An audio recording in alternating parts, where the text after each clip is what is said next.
നമസ്കാരം. ഇന്ന് പത്മാസനത്തെ പറ്റി പറയാം. 29ാമത്തെ വെബിനാർ. പാദങ്ങൾ ഓരോന്നായി ശ്രദ്ധാപൂർവ്വം മേലോട്ട് ഉയർത്തി തുടകളിന്മേൽ വെക്കുക. കൈകൾ ഉയർത്തി തുടയുടെ മധ്യത്തിൽ വെക്കുക. മൂക്കിന്റെ തുമ്പത്ത് ദൃഷ്ടി പതിപ്പിക്കുക. നാവ് പല്ലിന്റെ കടക്കൽ വെക്കുക. താടി ഉയർത്തി വക്ഷസ്ഥലം വികസിപ്പിച്ച് പതുക്കെ വായു ഉള്ളിലേക്ക് വലിക്കുക.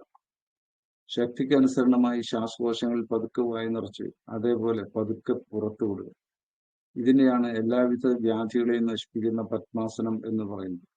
ബുദ്ധിമാനായ സാധകൻ ദുർലഭമായി ഇത് പണിപ്പെട്ട് ശാസ്ത്രോചിതം അഭ്യസിച്ച് ശ്രേഷ്ഠമായ സിദ്ധി നേടണം. കാൽ നീട്ടിയിരുന്ന് ഇടതുപാദം എടുത്ത് വലതുതുടയുടെ മേൽ അരയിൽ പൂറ്റി ചേർത്ത് വയ്ക്കുക. വലതുപാദം ഇടതുപാദത്തിന് മുകളിൽ കൂടി എടുത്ത് ഇടതു തുടയുടെ മേൽ ഉപ്പൂറ്റി അരയിൽ ചേർത്ത് വയ്ക്കുക.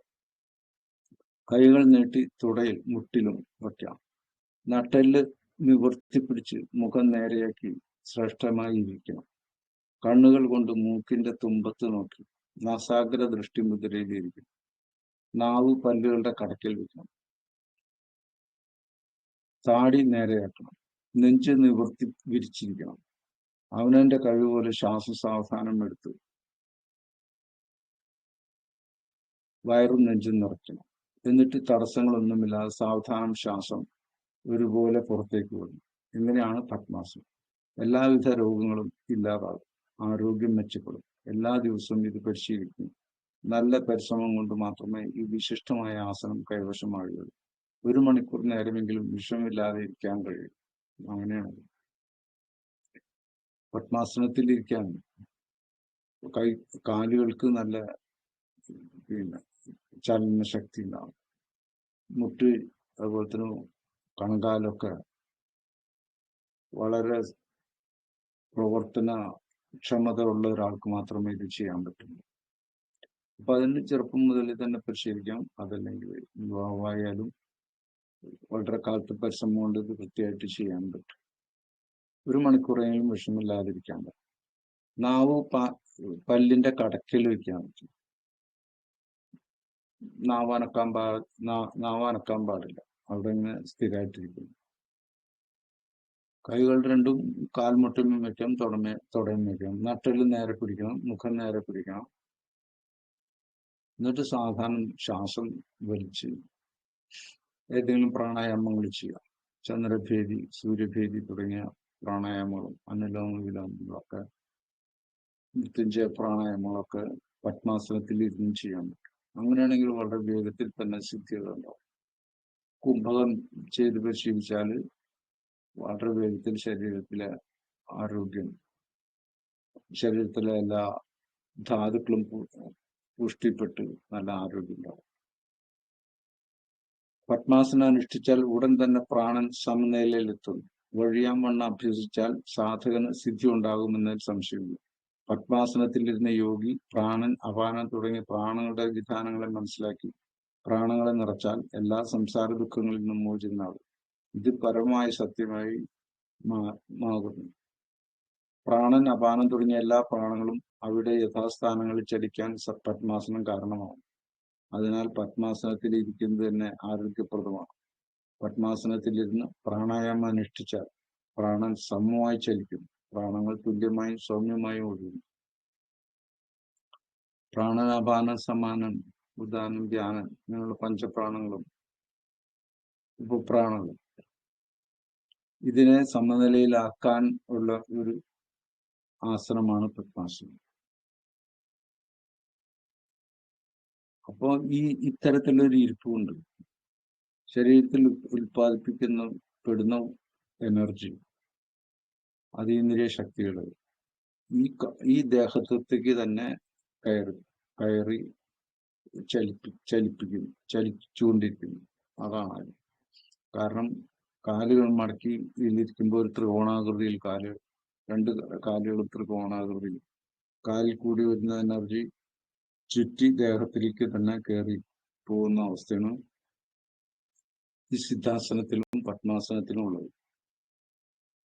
അപ്പൊ അങ്ങനെ വരുമ്പം ധ്യാനം കൊണ്ട്, അതുപോലെ പ്രാണായാമം കൊണ്ട് ഉണ്ടാവുന്ന ശക്തി, ആ ശക്തി എനർജി ഒരു ഇലക്ട്രിസിറ്റി പവറാണ്. അത് ശരീരം മുഴുവൻ നിറയാൻ ഇടയാവും. പിന്നെ ശുദ്ധമായി നട്ടിൽ നേരെ പിടിച്ച് ശ്വാസകോശം നിറയുന്ന തരത്തിൽ, വയറും നിറയുന്ന തരത്തിൽ പ്രാണായാമം ചെയ്യുകയും ചെയ്യും. കുംഭകം ചെയ്ത് പിടിക്കുക വയറ്. അങ്ങനെ ചെയ്യുമ്പോൾ ശ്വാസകോശത്തിൽ വായു നിറയും, അതുപോലെ തന്നെ വയറും ശ്വാസവും കൊണ്ട് നിറഞ്ഞ് പൂർണ്ണമായിട്ട് ആവശ്യത്തിനുള്ള ഓക്സിജൻ ശരീരത്തിന് ലഭിക്കുന്ന സാധ്യതയുണ്ട്. അപ്പൊ അതുകൊണ്ട് രക്തം ശുദ്ധീകരിക്കപ്പെടും, അവയവങ്ങളെല്ലാം പ്രവർത്തനക്ഷമമാകും, അങ്ങനെ ആരോഗ്യം മെച്ചപ്പെടും എന്നാണ് പറഞ്ഞത്. പ്രാണൻ സമനിലയിലാവാം. ശരിയായ രീതിയിൽ പ്രാണൻ മുകളിലും അപാനം താഴോട്ടും സമാനം ശരീരത്തെല്ലായിടത്തും. അങ്ങനെ നേരത്തെ പ്രാണങ്ങളെ പറ്റി വിശദമായി പറഞ്ഞിട്ടുണ്ട്, അത് നോക്കാം. അപ്പൊ അതിൽ ഈ പ്രാണങ്ങളെ ശ്രദ്ധിച്ച് പ്രാണൻ അപാനം തുടങ്ങിയുള്ള ഈ വയറ് നിറയ്ക്കുന്നതുകൊണ്ട് അപാനൻ താഴോട്ട് പോകുന്നു, ശ്വാസം നിറയ്ക്കുന്നതുകൊണ്ട് പ്രാണൻ മുകളിലേക്ക് പോകും. പ്രാണായാമം കൊണ്ട് ഈ പ്രാണങ്ങളെയാണ് ചലിപ്പിക്കുന്നത്. പ്രാണൻ അപാനൻ സമാനം ഇതാണ്. അതുകൊണ്ട് പ്രാണന്റെ ചലനം ശരിയായ തോതിൽ ആയിത്തീരാൻ ഇത്തരത്തില് പത്മാസനത്തിലിരുന്ന് പ്രാണായാമം ചെയ്യുന്നതല്ല. സിദ്ധാസനത്തിലും ഏറ്റവും നല്ലത് തന്നെയാണ്. എന്നാൽ മറ്റൊരു രീതിയിലുള്ള ഇരിക്കണം. ഇതിലൊരു ബന്ധനം ഉണ്ട്, കാലുകൾ തമ്മിൽ ബന്ധിക്കുക, മറ്റൊരു കാലുകളെ പിടിച്ചു വെക്കുകയാണ് ചെയ്യുക. അങ്ങനെ പരിശീലിച്ച് 1 മണിക്കൂർ ഇരുന്ന് പ്രാണായാമങ്ങളും ധ്യാനങ്ങളും ഒക്കെ ചെയ്തുകൊണ്ടിരിക്കും. അതാണ് പറഞ്ഞു. പാദങ്ങൾ ഓരോന്നായി ശ്രദ്ധാപൂർവം മേലോട്ട് ഉയർത്തി തുടകളിന്മേൽ വെക്കുക. കൈകൾ ഉയർത്തി തുടയുടെ മധ്യത്തിൽ വെക്കുക. മൂക്കിന്റെ തുമ്പത്ത് ദൃഷ്ടി പതിപ്പിക്കുക. നാവ് പല്ലിന്റെ കടക്കൽ വെക്കുക. താടി ഉയർത്തി വക്ഷസ്ഥലം വികസിപ്പിച്ച് പതുക്കെ വായു ഉള്ളിലേക്ക് വലിക്കുക. ശക്തിക്ക് അനുസരണമായി ശ്വാസകോശങ്ങളിൽ പതുക്കെ വായു നിറച്ച് അതേപോലെ പതുക്കെ വിടുക. നേരത്തെ പറഞ്ഞ പോലെ 12, 24, 18 എന്നുള്ളതിലോ അതിനെ പതുക്കെ കൂട്ടി 16, 64, 32 എന്ന രീതിയിലോ അങ്ങനെ 1:4:2 അല്ലെങ്കിൽ 1:4:4, 1:2:2 ഇങ്ങനെയുള്ള അനുപാതത്തിൽ ഇതെല്ലാം ചെയ്തുകൊണ്ടിരിക്കാൻ ഏറ്റവും നല്ലതായിട്ടുള്ള ഒരു ആസനമാണ് പത്മാസനം. വളരെ വിശിഷ്ടമായിട്ടുള്ളതാണ്. ഇതുകൊണ്ട് പ്രാണങ്ങളെ